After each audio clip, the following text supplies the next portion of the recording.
Let's talk about the games of the year in the SEC. Best conference in college football. It's going to be another gladiator-style fight this year for winning the conference itself. We saw LSU and Georgia last year. You can't count out Bama. When I went through putting together this games of the year list, had a couple of pieces of criteria. The first of which being, we're going to try and spread the love. Like Alabama, LSU is going to be on here. We could have talked about Alabama, Tennessee. We could have talked about a lot of Alabama games. I'm not going to just stick with one team. I don't think we include any team more than once on here. So if you have an objection and you want to talk about another game, I'm with it. This is not an exhaustive list, is what I'm trying to say. The way that we put this together is what is going to really impact the race for the SEC. So we took into account environment. We took into account impact on the side of the SEC that you're on. So without further ado, we're going to jump into this thing, and we didn't just focus on November because November is really when you win the conference, but I want to make sure that we had that precursor out there before we jumped into this. So without further ado, the first game on this list for a game of the year in the SEC, how about Auburn going to Kyle Field to play Texas A&M? This is September 23rd. To me, this is a tale of two programs. For both these teams, it will be a tone setter for the rest of the year. It's a September game. It's early in the season. This is a tone setter because both sides of this feel like they should win this game. Like if you're Auburn, you're saying, well, A&M, they won 5 games a year ago. Like we should beat them. A&M saying, look how much talent we have. They got a first-year head coach. We've been at this for a minute now. Look who we got playing quarterback. We should win this football game, which is how you should feel if you're a fan of either of these teams, but it's dangerous territory to walk into. So if Auburn wins, the narrative is going to be, hey, Coach Freeze and that portal combat, man, paying dividends. It's working. You see it working. How did a year one coach come in here and beat us is what you're going to say if you're an A&M fan. How did we walk in here and just take an L to a team that threw it together through the portal? So it's going to be Auburn's whole operation has worked versus the wheels feel like they could be close to coming off in College Station. Now, which one of those is true? I don't know if we want to draw conclusions, but I think it is a tone setter for what we can expect from the rest of these teams. Now, if A&M wins, you start praising Jimbo's offensive coordinator hire, saying that's what we're talking about now. Winning games are supposed to win. That's what we do here in College Station. All right, here we go. Midnight Yell is back, and we got some more juice with that whole thing going. Like, all right, 12th man, get rowdy. We got this thing fixed. And then if that happens for Auburn, you're saying, all right, it might take more than just this year. If we can't beat A&M in our first year, a team that only won 5 games, like where are we really at if we're Auburn? So, again, I don't know how much of that is really true. I don't know how much stock you want to put into that. But I think for both these teams, both these fan bases, this will be a very big tone-setting game throughout the rest of the season. So Auburn and A&M, September 23rd, mark your calendars, tone-setter game, tale of two programs. Before we move on here, appreciate everybody tuned in live. Make sure you're subscribed right here to the On3 YouTube channel. Also, make sure you follow me on Twitter and on Instagram at JD Piquel. So thank you in advance for that. Next game we got to talk about. We go to October.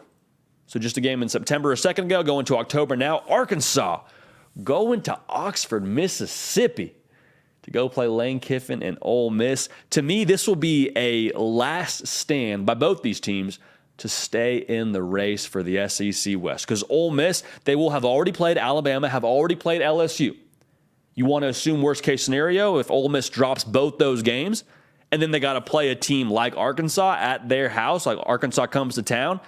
KJ Jefferson and company, I'm telling you, a lot of people are selling Arkansas stock. I would be slow to do that. I think KJ Jefferson gives you a chance in every single game. This is scary territory for Ole Miss. You lose a third game on that side of the conference, like, I don't know how you feel about your SEC title chances. Now, for Arkansas, kind of the same song, second verse. You have LSU before this game, at LSU actually, and then you have Alabama after Ole Miss. So either way you look at it, both these teams will have either played Alabama and LSU, or they'll have played either Alabama and then have Alabama and then play we'll try that again. Arkansas will play LSU and then Bama. Ole Miss will have played both of them. Those are two teams that you're not going to be favored against, whether you're Arkansas or Ole Miss. The bottom line is this is a game that you have to stay in the race. Got to have it. So that's one that we definitely need to track in the SEC West as we keep an eye on how that whole thing shapes up. Trey Yannity, one of the producers for this show, heavy lifting alongside Nick Brake, he called his shot, and he's like, hey, man, dark horse in the SEC West. Keep an eye on Miss. So little nugget for you there via Trey Yannity. Let's move along here. Staying in October, we go to the next weekend. We have Florida, the Gators, going to Columbia to play South Carolina. This, to me, is kind of a springboard game because at this point in the year, you expect Florida to be somewhere around 3-3, just based on the way the schedule shapes up. We'll say 3-3, 4-2. South Carolina could be 3-2 or 4-1. And so, depending on who wins or loses this game, if you're Florida, you say, okay, we're back. Second life. We're back. You know, we're at 4 or 5 wins now, looking down the rest of our schedule. Feel good about this. If you're South Carolina and you're 4-1 and you springboard into that 5-win territory, you're 5-1 going into the rest of your slate, the second half of your season, you're saying, all right, let's do this. Now you're thinking about where you stand in the SEC title race. You're thinking about what you can finish out for the rest of the year. Like, this is a game where I think it's very much so going to springboard each team one way or the other. Because if you're South Carolina, you go to 3-3 to start the year, losing to a team like Florida, who has an over-under win total of 5.5 on the year, conversation changes a bit for what you're able to accomplish in 2023. Same thing for Florida. You go to 3-4 on the year, a lot of people looking around and saying, well, what's going on with Graham Mertz? How's he looked so far this year? What's going on with the defense? We all were all in on Austin Armstrong to start the year. We thought we had more depth. What's happening now? Should also be mentioned, Florida, I think, had their best game of the year a season ago in South Carolina and then sort of fell off the map. And then South Carolina really upped their game after this one. So a springboard game either way for both teams. That's October 14th, an SEC game of the year, without a doubt. Now, here's the last two that we really got to talk about. And to me, these are semifinal games when it comes to deciding the SEC. We'll start with the SEC West. It's in November. You remember November. LSU at Alabama. You got both teams coming off a bye, well-rested, well-game-planned. This is going to be awesome, man. Because the way that it went down last year in Baton Rouge, Brian Kelly just saying, let's ride, man. Let's go for 2 to try and win this thing. Forget about overtime. Our boys want to win this thing now.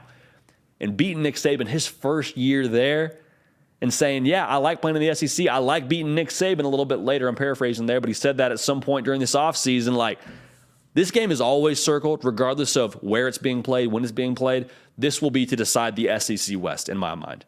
It'll be late enough in the year.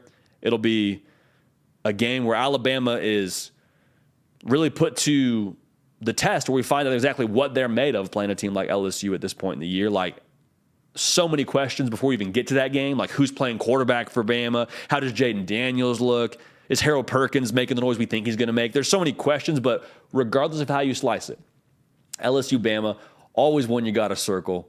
Anytime you pull out the college football calendar, that will be a semifinal game for the SEC. I truly believe that. Now, on the East, same song. Second verse. Georgia going to Neyland Stadium November 18th, the second to last week of the year. I think this very well could decide the East. Now, you look at Georgia, this is really the game where Georgia fans have said, yeah, well, we only played Tennessee. That's really our one test. So we'll see where Georgia is at, if that truly is their one test when it comes to that game. But this game is going to, like I just said, it's going to decide the East. It decided the East last year. And for Tennessee to take that step to being one of those best teams in the SEC, like they were a season ago, to really validate what they want to be going forward under Josh Heupel, this has to be a game they get. They have to beat Georgia. You already slayed the dragon in Alabama, put the goalposts in the river. Turns out they don't float. And this could be one of those games for Tennessee. This is one of those games where I don't care what the ordinance is from the SEC. If they beat Georgia in Neyland, I mean, there will be another round of joyful riots in Knoxville. And for Georgia, if they want to get back to the college football playoff, you got to take care of business on your regular season schedule. Got to do it. You want to go for 3, got to get through Tennessee. Did not mean for that to rhyme, but it rhymes, so we're going to roll with it. So those are the games of the year for us in the SEC. Auburn at A&M in September. Arkansas at Ole Miss in October. LSU at Bama. Probably game of the year in college football. but definitely a game of the year in the SEC, November 4th. And you got Georgia, second to last week of the year, going to Knoxville to play in Neyland Stadium. And I can't wait. I genuinely can't wait for that. It's going to be a whole lot of fun. Hey, y'all, thanks so much for watching. Subscribe to the channel here to make sure you don't miss an episode of The Hard Count. Also, be sure to check out other videos on the On3 YouTube channel.